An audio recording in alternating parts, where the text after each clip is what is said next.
Good morning, everybody. Dear students, buenos dias. How do you do? Very good. So, today we will discuss class 9th history, social studies, chapter 1, the French Revolution, and the topic is the outbreak of the revolution. I'm Rajesh, your English and SST trainer. Dear students, let's start with part 9 of the chapter, the French Revolution, class 9th SST. Louis XVI had to increase taxes for reasons you have learned in the previous section. In the previous section, dear students, we have learned, we have studied, we have analyzed that what were the reasons that Louis XVI, the king, he had to increase taxes for taxes. क्या कारण थे कि Louis 16 को taxes यानी कर increase करने पड़े, बढ़ाने पड़े थे? ये हम प्रीवियस सेक्शन में पढ़ चुके हैं.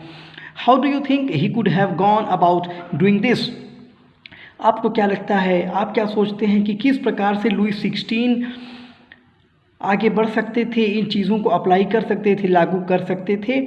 इन France of the old regime the monarch did not have the power to impose taxes according to his will alone. France of the old regime, in the old reign, पुराने शासनकाल में France में the monarch did not have the power.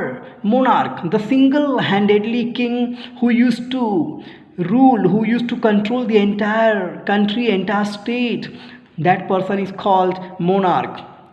King did not have the power to impose, उनके पास इतनी शक्ति नहीं थी to impose taxes, ताकि वो impose कर सकें, थोप सकें taxes को according to his will alone, अपनी इच्छानुसार. According to his will, इच्छानुसार. Write down, dear students, according to his will means इच्छानुसार, according to his thinking, according to his wish.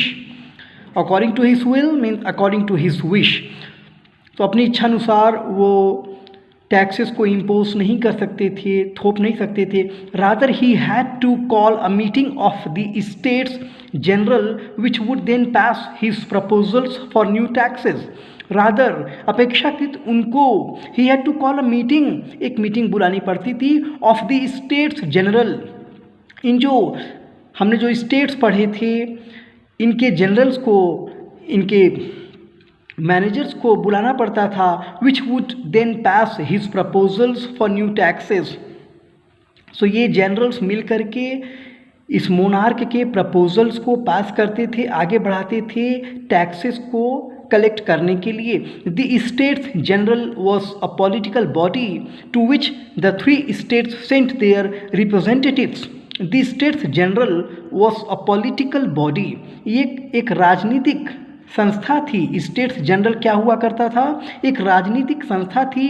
To which the 3 states sent, जिसके द्वारा, जिससे होकर के कि ये 3 स्टेट्स, ये जो 3 स्टेट्स थे, ये सेंड करते थे अपने रिप्रेजेंटेटिव्स, अपने प्रतिनिधियों को. हाउएवर, फिर भी the monarch alone could decide when to call a meeting of this body.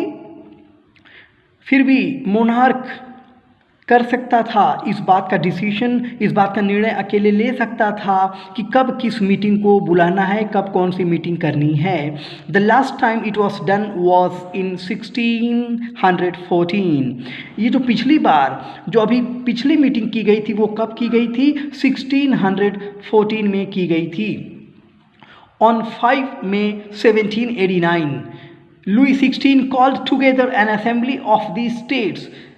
5 May 1789 को लुई 16 ने एक असेंबली, एक महासभा, dear students write down, assembly means महासभा, एक महासभा बुलाई ऑफ द स्टेट्स, स्टेट्स के लोगों की, स्टेट्स जनरल की, to pass proposals for new taxes, ताकि न्यू टैक्सेस के लिए प्रपोजल्स, प्रस्ताव कैसे रखे जा सकते थे.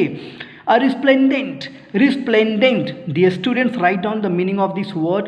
Resplendent means greatly beautiful, great beauty, great and beautiful. A resplendent hall in Versailles was prepared to host the delegates.